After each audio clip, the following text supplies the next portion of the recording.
और आपका किस हिसाब से आप रिपेयरिंग करेंगे, उस सब के बारे में हम आज आपको बताने वाले हैं। तो बने रहे हमारे वीडियो में। तो दोस्तों, सबसे पहले मैं आपको रिंगर के आईसी के बारे में बताता हूँ। डायग्राम अब मैंने पहले आपको समझाता हूँ, उसके बाद जो है मैं आप सबको इसका कैसे आप रिपेयरिंग करेंगे उसके बारे में भी बताऊंगा। तो बने रहे।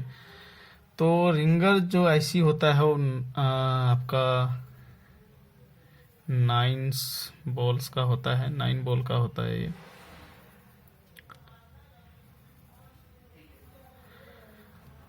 मैं आपको एक जीरो लेवल से कैसे रिपेयरिंग करते हैं वो वहाँ से भी आपको बताऊंगा।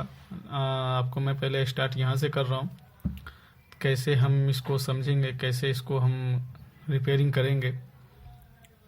तो बने रहे हमारे वीडियो में। दोस्तों, एक पिन जो है आपका, ये वाला जो पिन देख रहे हैं, ये आपका पिन ग्राउंड होगा। जीएनडी पिन में इसको बोलते हैं, जीएनडी पिन बोलते हैं इसको। और ये जो दो पिन्स आप देख रहे हैं, ये दो पिन आपस में जुड़ा होता है। और ये वाला जो है,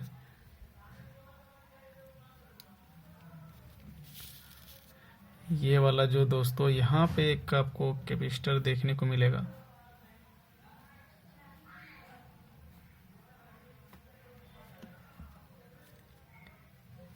इस कैपेसिटर में आके मिलता है। और ये एक साइड से जो है ग्राउंड पिन है, इसको हम C1 नाम देते हैं। और इसमें जो वोल्टेज आता है वो आपका 3.7 से 4.2 वोल्टेज के समथिंग आता है। और ये BCC मेन वोल्टेज कहलाता है, BCC मेन वोल्टेज कहलाता है ये। दोस्तों, ये कई बार बैटरी कनेक्टर के प्लस साइड से भी आपको इस कैपेसिटर पे बीप देगा, या कई बार ये DC टू DC आईसी से जुड़ा होता है, कई बार जो आपका BQ आईसी होता है उससे भी जुड़ा होता है। तो ये आपको कई बार हम जैसे बोल देंगे बैटरी कनेक्टर से आपको कंटिन्यूटी देगा आपका या नहीं देता है, तो आप ये नहीं जो जंपर मार देंगे, उसको एक बार हॉट टेस्टिंग भी करेंगे तो वहाँ पे वोल्टेज आएगा। यदि वोल्टेज नहीं आता है तब आप जंपर लगा सकते हैं। तो बने रहे हमारे वीडियो पे, आपको हम एक एक चीज़ आपको हम बताएंगे। और ऐसा दुनिया का कोई भी मोबाइल नहीं है जो रिंगर प्रॉब्लम आपसे रिपेयर नहीं होगा, ये वादा है। और ये वाला जो पिन्स देख रहे हैं दोस्तों, इस पे भी एक कैपेसिटर लगा होता है, इसको C2 नाम देते हैं। ये भी एक साइड से ग्राउंड मिलेगा। ये आपका फीडबैक वोल्टेज के लिए पिन होता है, फीडबैक वोल्टेज के लिए। और ये जो आप देख रहे हैं यहाँ पे आपको नॉर्मली आपको बहुत से हैंडसेट में आपको नॉर्मल कॉइल आपको देखने को मिलेगा दो।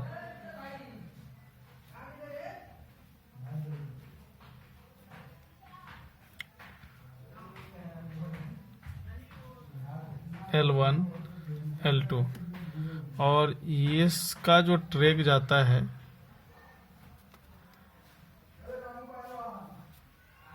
इसका ट्रैक जो जाता है ये रिंगर टिप्स पे जाता है, रिंगर टिप्स पे जाता है दोस्तों। यहाँ से किसी किसी हैंडसेट में एक कैपेसिटर लगा होता है,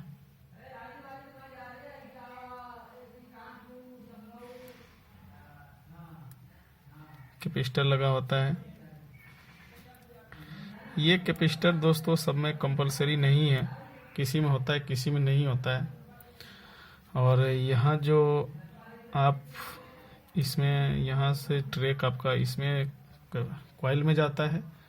तो यहाँ पे कुल मिला के बताने वाली बात जो है हम आपको ये बताते हैं, कई बार तो यहाँ पे नॉर्मल कॉइल लगा होता है, या हो सकता है कई बार आपको, मैं इधर ड्रॉ करके आपको बता देता हूँ, आपको इस तरीके का कंपोनेंट होगा जिसके ऊपर ऐसे ओ लिखा होता है। तो दोस्तों ये कॉइल होता है, ये फ्यूजिबल रेजिस्टेंस 0 ओम का रेजिस्टेंस में इसकी गिनती आता है। तो आपको इतना कन्फ्यूजन होने का ज़रूरत नहीं है कि यहाँ पे कॉइल है, यहाँ पे रेजिस्टेंस है, जबकि कॉइल की काम कुछ और होता है और रेजिस्टेंस का काम कुछ और होता है, डिफरेंट काम है। लेकिन यहाँ पे सेम वर्क कर रहा है। वो क्यों कर रहा है?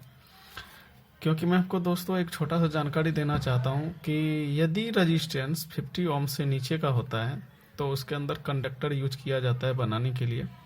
तो और कॉइल जो होता है आपका एक कंडक्टर कंपोनेंट होता है, तो ये कंडक्टर के रूप में इसको यूज कर लिया जाता है आपको कंफ्यूजन करने के लिए।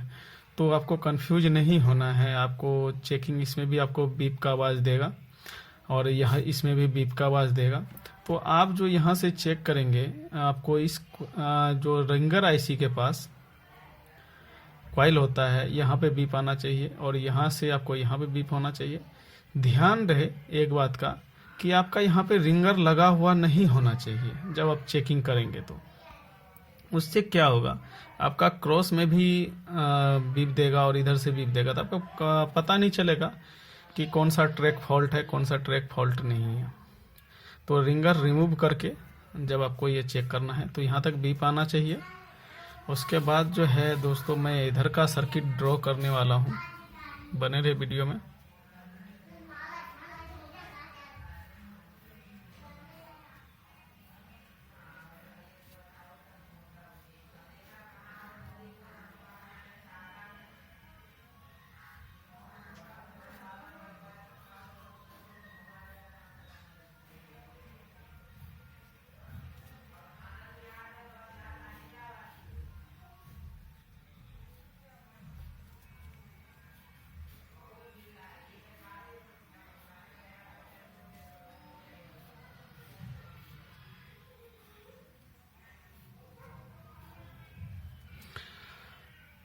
दोस्तों सीखना कभी भी नहीं छोड़ना चाहिए, आपको सीखते रहना चाहिए, कोई उम्र नहीं होता सीखने का। तो दोस्तों हम कैपेसिटर का C1 C2 और यहाँ पे हम डाल देते हैं इसको C3 C4, ये कैपेसिटर ही होता है। तो C5 C6 C7 C8 और ये रेजिस्टेंस होता है, तो R1 R2। तो दोस्तों जो ऑडियो का जो सिग्नल होता है, ये 2 चैनल में सिग्नल आता है। मैं आपको ये बताना चाहता हूँ, एक होता है R, एक होता है L। तो 1 2 ये 2 चैनल में आता है। तो हम इस हिसाब से आपको ड्रॉ करके दिखाते हैं। इस टाइप से आता है ये, और यहाँ से निकल करके इस कैपेसिटर में जाता है और इस कैपेसिटर से निकल करके इस कैपेसिटर में जाता है और यहीं से ये इस बॉल्स पे आता है, इस बॉल्स पे आता है। तो यहाँ जो वोल्टेज आता है दोस्तों 1.3 से 1.8 वोल्ट तक आता है। लेकिन ये कब आएगा, इसके लिए एक रीज़न होता है। आपको ये वोल्ट चेक करने के लिए दोस्तों आपको एक गाना प्ले करना पड़ेगा। जब इसका आपका ऑडियो सेक्शन एक्टिव होगा उसके बाद ही ये वोल्टेज आप चेक कर सकते हैं। इतना वोल्टेज आपको आएगा। ये तकरीबन PM से ही आता है, और या PM से नहीं आया तो आपको CPU से मिलेगा। ये जो छोटे मोबाइल होते हैं जिसमें कि पावर ऐसी CPU एक में लगा होता है, उसकी हम बात कर रहे हैं।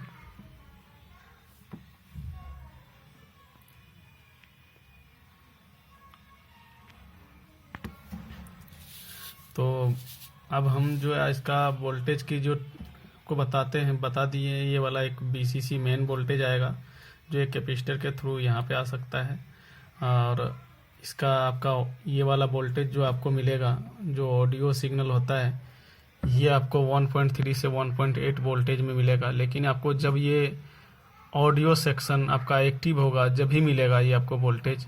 और ये वाला जो है इसका आउटपुट वोल्टेज होता है।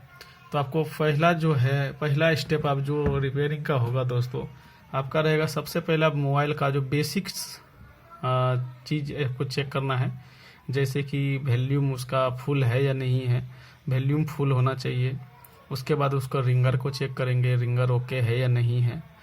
उसके बाद रिंगर टिप से रिंगर आईसी तक आपको बीप का आवाज़ लगाना है। जैसे यहाँ से है कंटिन्यूटी मल्टीमीटर को रखेंगे तो इसका कॉइल के दोनों साइड इधर भी बीप आना चाहिए, और यहाँ से चेक करेंगे तो यहाँ से यहाँ पे बीप आना चाहिए।